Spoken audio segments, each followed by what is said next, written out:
इस सत्संग में गुरुदेव भगवान बता रहे हैं कि परमात्मा 3 प्रकार से शरीर धारण करके लीला करते हैं। 3 प्रकार से शरीर धारण करके लीला करते हैं। कैसे करते हैं 3 प्रकार से शरीर धारण करके लीला? सबसे पहला,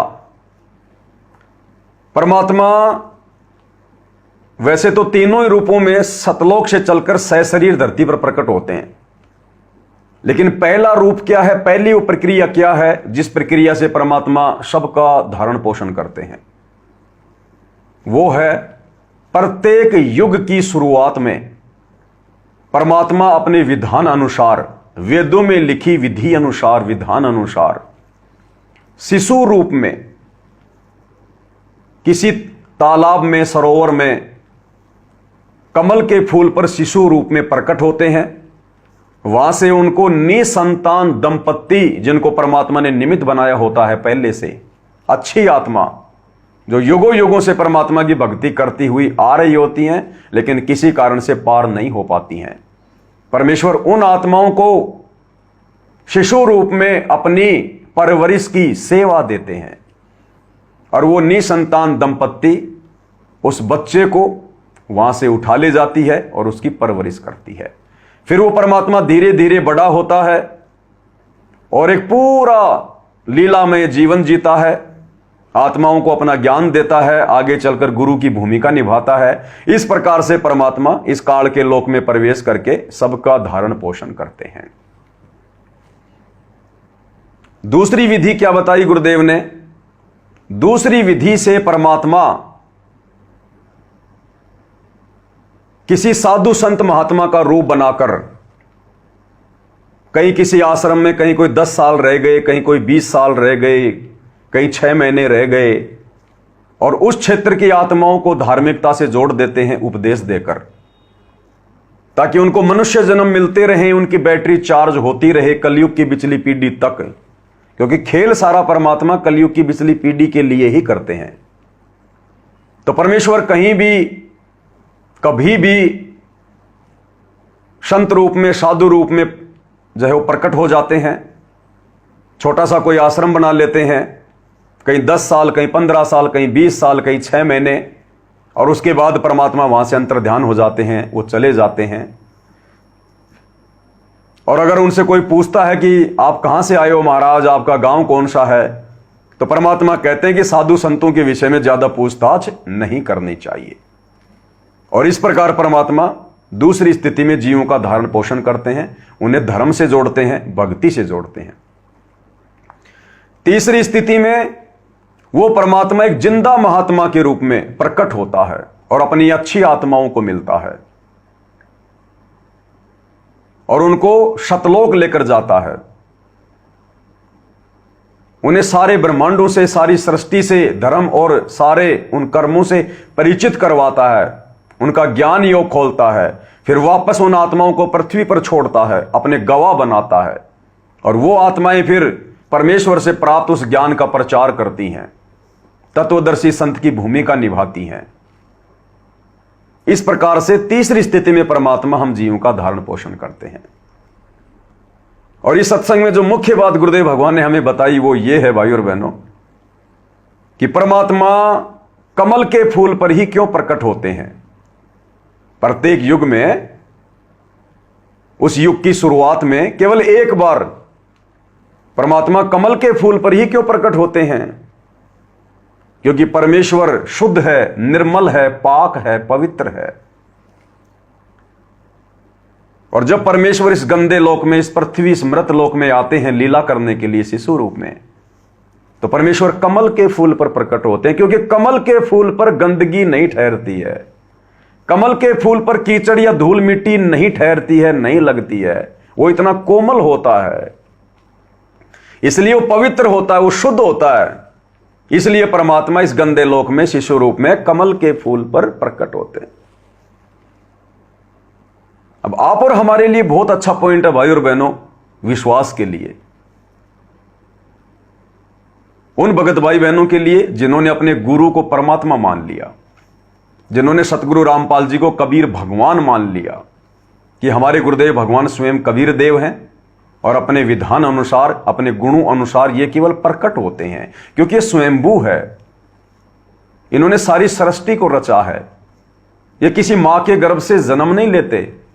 ना सतगुरु जननी जने जाके माना बाप, और पिंड ब्रह्मंड से रहित है ना वहां तीनों ताप। सतगुरु ने तो सबको पैदा किया है, सतगुरु तो सबकी जननी है। जगदम्बा जगदीशम मंगल रूप मुरारी, तन मन अर्पू शीशम भक्ति मुक्ति भंडारी। जगदम्बा यानी जगत प्लस अम्मा, सारे संसार की मां, जननी। तो सतगुरु तो स्वयं जननी है सारे संसार की। फिर भला इस संसार में ऐसी और कौन जननी है जो सतगुरु को अपने गर्भ में रख ले। तो सतगुरु लीला करते हैं, हमारी चरम दृष्टि को धोखा देते हैं। हमें लगता है मां के गर्भ से जन्म लेकर आए हैं, परंतु वे प्रकट होते हैं। काल के साथ आंख मिचोली वाला खेल खेलते हैं। काल भी धोखे में रहता है कि ये वो संत नहीं हो सकता उस परमात्मा का भेजा हुआ, क्योंकि ये तो काल को विश्वास होता ही नहीं कि वो परमात्मा यहां जाएगा ऐसे गंदे लोक में। तो काल को यह लगता है कि इसने जरूर मेरे किसी न किसी भाई को भेजा यहां। और जब परमात्मा यहां प्रकट होकर लीला करते हैं तो काल भी धोखे में पड़ जाता है कि ये उस परमात्मा कबीर का भेजा हुआ संत नहीं हो सकता। वो तो आग लगा दे यहां पर इतनी शक्ति लेकर आता है, क्योंकि काल के द्वारा भेजे गए संत ऐसे ही होते हैं। दुर्वासा जैसे, विश्वामित्र जैसे 2 मिनट में शराप दे दें, 56 करोड़ यादवों को शराप दे दिया, उनका कुलनाश कर दिया। तो काल को यह लगता है कि यह उस परमात्मा का भेजा हुआ संत नहीं हो सकता, मेरा भाई नहीं हो सकता, जिसको मैंने जेल में भी डलवा दिया। हालांकि उसकी तो क्या औकात है, परमात्मा लीला करते हैं। लेकिन वो तो यह सोचता है कि मैंने ही अपने संतों में कुप्रेरणा करके, राजनेताओं में कुप्रेरणा करके, आम लोगों में कुप्रेरणा करके करोथा कांड करवा दिया, बरवाला कांड करवा दिया। कि अगर ये उस परमात्मा का भेजा हुआ संत होता तो ये तो अब तक धरती को फाड़ के रख देता, शराप दे दे के लाशों का ढेर लगा देता। लेकिन काल को पता नहीं कि परमात्मा अपने लोक से किसी संत को नहीं भेजते, किसी आत्मा को नहीं भेजते, क्योंकि आत्मा कभी भी आत्मा का मोक्ष नहीं करवा सकती। उसके लिए तो परमात्मा स्वयं आते हैं। तो जिन भगत भाई बहनों ने अपने गुरु को परमात्मा मान रखा है, उनको यह उदाहरण बहुत ज्यादा हिम्मत देगा कि जो कबीर भगवान शिशु रूप में इस गंदे लोक में पृथ्वी पर और एक कमल के फूल पर प्रकट होते हैं, क्योंकि कमल के फूल पर कोई गंदगी नहीं होती है, कीचड़ नहीं ठहरता, धूल मिट्टी भी नहीं ठहरती। तो वही कबीर परमात्मा कलयुग की पिछली पीढ़ी में 8 सितंबर 1951 को कैसे एक मां के गर्भ से जेर में लिपटकर, खून से लथपथ होकर, उस गंदगी से लिपटकर बाहर आएगा। अरे मां का गर्भ वो कितनी वो गंदी जगह है। जो परमात्मा फूल पे प्रकट होता है कि वहां पर कोई गंदगी ना हो, वो परमात्मा मां के गर्भ से कैसे जन्म लेगा, उस गंदगी से कैसे जन्म लेगा। इसलिए भाइयों और बहनों, सारा का सारा ये सूक्ष्म खेल है। हमारी चरम दृष्टि को धोखा दिया जा रहा है। हम देख नहीं सकते, समझ नहीं सकते इस परमेश्वर की लीला को। ये ऐसी लीला करता है ये। तो हम भगत भाई बहनों को विश्वास हो जाना चाहिए इस सत्संग को सुनने के बाद, जिसमें परमेश्वर ने शिशु रूप में कमल के फूल पर प्रकट होने की लीला का जिक्र किया है कि कमल का फूल शुद्ध होता है, पवित्र होता है, धूल मिट्टी नहीं ठहरती।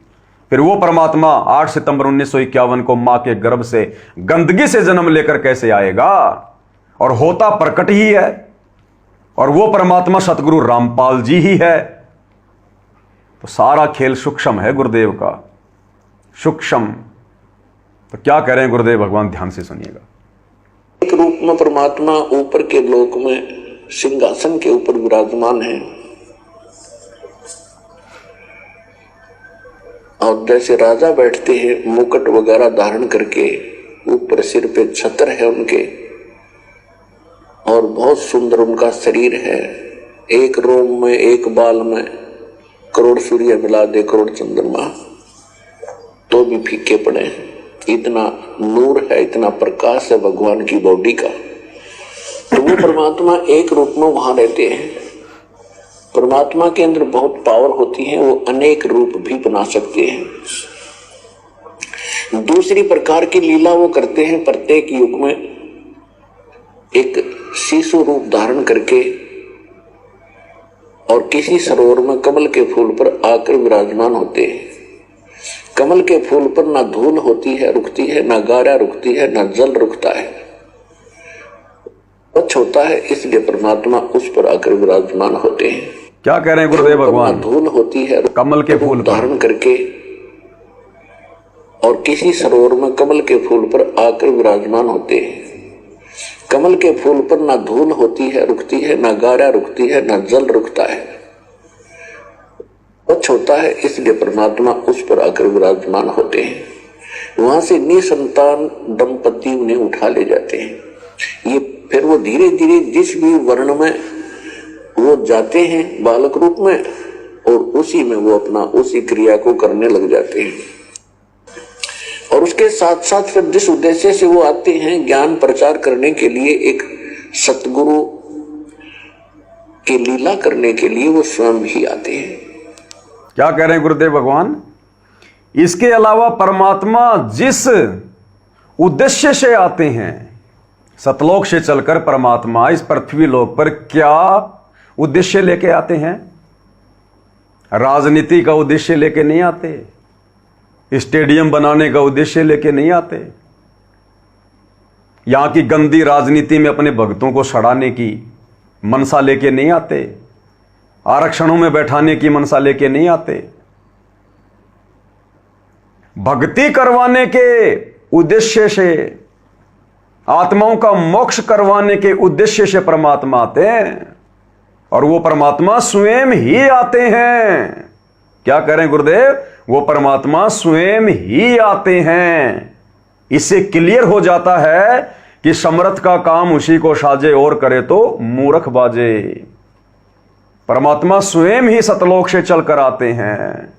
इसलिए आप और हम सत्सेवक भाई बहन अपने गुरु को ही परमात्मा मानकर पूज रहे हैं, सेवा कर रहे हैं। तो क्या उद्देश्य लेके आते हैं?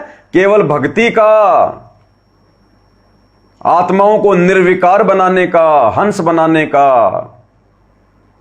लेकिन काल बलि भी तो अपना षड्यंत्र पूरा खेलेगा, चद्दर ओढ़ के थोड़ी सोता है फिर वो। तो सारी कुप्रेरणा वर्तमान में सतलोक आश्रम मैनेजमेंट हरियाणा वालों में गुरुदेव के उस मकसद के विपरीत, उस उद्देश्य के विपरीत ये जितने भी भक्ति विरुद्ध जो कर्म करवाए जा रहे हैं आश्रम वालों के माध्यम से, ये काल करवा रहा है। तो क्या कहते हैं परमात्मा? ध्यान से सुनिएगा। जिस उद्देश्य से वो आते हैं, ज्ञान प्रचार करने के लिए, एक सतगुरु की लीला करने के लिए, वो स्वयं ही आते हैं। स्वयं। और तीसरी प्रकार की वो लीला करते हैं परमात्मा, जब चाहे तब कभी भी प्रकट कहीं हो जाते हैं, किसी साधु संत के रूप में या किसी अन्य रूप में।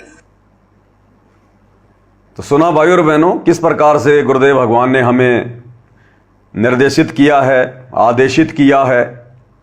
अब हमारी ये फाइनल रिवीजन का समय चल रहा है। अगर हमसे कोई सवाल करे कि परमात्मा किस उद्देश्य को लेकर पृथ्वी पर आते हैं, तो तुरंत जवाब देना चाहिए कि परमात्मा हम आत्माओं को भक्ति करवाकर हमें मोक्ष दिलवाने के उद्देश्य से धरती पर आते हैं। तो परमेश्वर ने हर प्रकार की छोटी से छोटी, मोटी से मोटी शंकाओं का समाधान अपने सत्संगों में हमें करके दे रखा है। और गुरुदेव भगवान हमें बार बार कहते हैं कि बच्चों, अगर तुम्हें कोई बात समझ में नहीं आती है सत्संग सुनते समय, तो ज्यादा दिमाग मत लगाओ, छोड़ दो उसको। तुम सत्संग सुनते रहो, कभी ना कभी तुम्हारे सामने तुम्हारी शंका का समाधान हो जाएगा। तो अब गुरुदेव ने और भी बड़ी दया कर दी। मालिक को पता कि इतना धैर्य इन आत्माओं में नहीं रहता, और शंका सूल बबूल है। शंका तो कीकर के कांटे की तरह है, जब तक हटेगी नहीं भगत टेंशन में रहेगा, और परमात्मा अपने भगत को टेंशन में देख नहीं सकता। इसलिए परमेश्वर ने आप भाई बहनों को इंतजार ना करवाकर और साध संगति के माध्यम से परमेश्वर ने दास की ड्यूटी लगा दी कि गुरुदेव भगवान के सत्संगों का निष्कर्ष आप सभी भाई बहनों के सामने रखा जाए सात संगतियों के माध्यम से। किसी न किसी भगत भाई की किसी न किसी शंका का समाधान सात संगति के वीडियो में गुरुदेव के मुख कमल से सुनकर उनको अवश्य मिल जाता है। तो ये बहुत बड़ी मेहर है गुरुदेव भगवान की आप और हमारे ऊपर।